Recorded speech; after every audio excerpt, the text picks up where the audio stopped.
Hello and welcome to Mr. Saucedo's YouTube videos. Today we're going to be talking about bucks, specifically big unanswered questions in biology. These are things where there are several hypotheses, and so we're just going to kind of talk about some of them because a lot of times people assume, especially in biology, that there's nothing new that we can really learn. But that isn't the case. And so let's talk a little bit about some of the big unanswered questions in biology. So the first one is probably the most important, and it's probably one that we're never going to 100% know the answer to, but we can talk about several different hypotheses among other ideas that people have. So, how did life originate? So, primordial soup hypothesis. It is a good old hypothesis that goes back to the 1950s. It's that organic molecules can be made. So, organic molecules, even like amino acids and stuff, right, can be made from gases in the atmosphere, water, UV light from the sun, energy from lightning, stuff that was most likely around during the geological timescale stuff that we talked about in the previous lesson. So, a big uh, common proponent of this is the Miller-Urey experiment. And so the Miller-Urey experiment is an experiment that happened in 1953. Scientists made organic molecules and amino acids from this mixture. They did not really touch any of this stuff. They just boiled water, put some gases inside of a flask, shocked it continually with electric currents, cooled it off, and condensed it. And what they found were the building blocks of life getting manufactured as a result. Now, the Miller-Urey experiment, now that we have fast forwarded, more than 60 years, we now think that the mixture of gases was probably different. That doesn't completely throw out what the Miller-Urey experiment showed, but we now think that the mixture of gases, because now we know way more about the history of life than we did in the 1950s. We have more information about what the temperature was like, what sort of chemicals were probably in the atmosphere, et cetera. And so that doesn't discount any of what Miller and Urey's experiment said.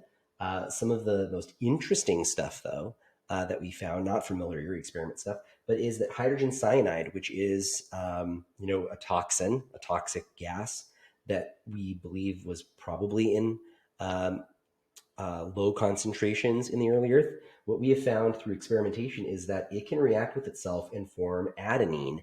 And adenine, as we know, is one of those big building blocks of DNA. And it's simply, hydrogen cyanide reacting with itself. And over time, as you let it react, you get this structure, which is what adenine looks like. And that's super kind of cool. And that's the primordial soup hypothesis.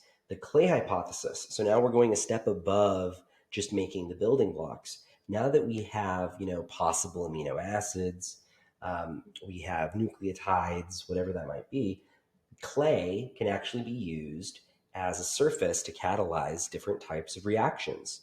And clay is, just, if you've done ceramics, what you use in ceramics, right? It's just there, and the earth is naturally produces clay. So clay hypothesis says that amino acids can form long chains when connected to clay particles, and it's true. So amino acids would probably form, so if you have amino acids floating around in the ancient Earth's oceans, you could probably get small proteins to assemble randomly, but they would quickly break apart. Clay particles, though, can be used to stabilize that and to keep the amino acids from breaking down. Like I said, clay can catalyze reactions. Clay has a ton of different surface shapes, which can basically allow particular proteins to get built on them. And that's something that, again, is actually kind of cool and is one of those accidental discoveries, which is kind of cool also. So the RNA world hypothesis. So remember, we've spent a lot of time in, I think it was Unit 8, talking about transcription and translation and replication and all that stuff, right? And we had the central dogma that kind of explained, like, from DNA, you make RNA. From RNA, you make proteins, that kind of stuff. But there's an idea that RNA may have been the first genetic code, and it formed before DNA. And so in 1982, scientists discovered ribozymes. So we used to think that, you know, enzymes are the only things that can catalyze organic reactions, in living things. But what we found is that ribozymes exist and they can actually store genetic code and they can catalyze reactions. In fact, they can self catalyze, they can catalyze their own reactions. And so scientists have made ribozymes artificially. And what they have found is that they can mutate and they can change. And so, again, our central dogma of, I was going to say genetics. It probably wouldn't be considered genetics, but the central dogma of biology is that DNA, goes directly to RNA, and then from that you make your proteins. But in an RNA world, RNA can actually self-catalyze itself, right? And so it can be an information storage mechanism and transmitter, and it can also serve a function, which is kind of cool. And so this is one of the ideas, is that RNA probably came first, and then DNA was just a better storage device. And so it ended up being the sole information storage device that we currently use and that all living things use. Another big unanswered question: how did cells form?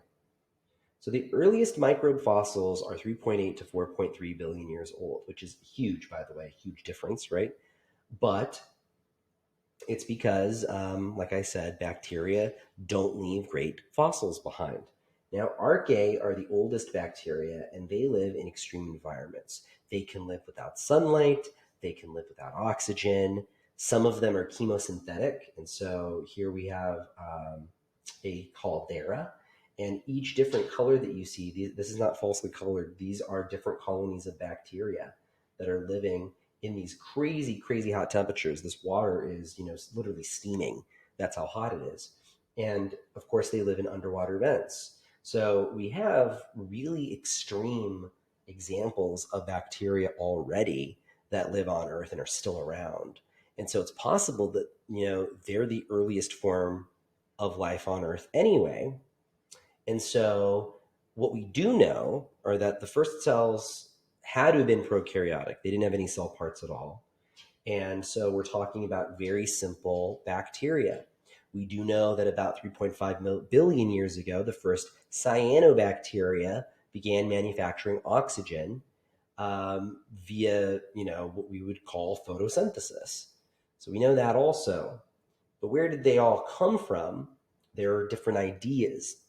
We have the bubble hypothesis. So the bubble hypothesis is that phospholipids, if you put phospholipids in water, and in case you forgot, phospholipids are what your cell membranes are made out of, organic material such as RNA, if this was an RNA world back then, could lead to something that maybe would be considered a very rudimentary cell. Phospholipids naturally form these bubbles.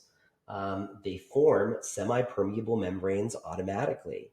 RNA, even the little clay particles that were, kind of holding on to the amino acids, it would obviously be a better idea if they were surrounded by something that was a protectant to protect them from the crazy chemicals and stuff that were outside in the ocean at the time too. So it's probable that RNA, if it got trapped inside of this little bubble, the RNA would have been able to do what RNA does. It would have been able to be maybe a ribozyme that was catalyzing a reaction. And before you know it, the phospholipid kind of looks like a rudimentary cell. Now, the first eukaryotic cells don't appear until like 1.8 billion years ago. And so those are things that have a nucleus and that, have cell parts and all of that stuff. And so the question is, again, where did they come from? Endosymbiotic theory is probably one of the biggest explainers of what's going on with this. And notice it is a theory, not a hypothesis. So this has a lot of evidence for it, and you'll kind of see why, right? So it's possible that a lot of the cell parts that we actually have were originally separate single-celled organisms that were basically ingested by the phospholipid bilayer, and they were able to survive and maybe be better than if they were separated from that phospholipid kind of shell. And so these are things like chloroplasts and mitochondria, and chloroplasts and mitochondria have their own distinct DNA. They reproduce like bacteria do.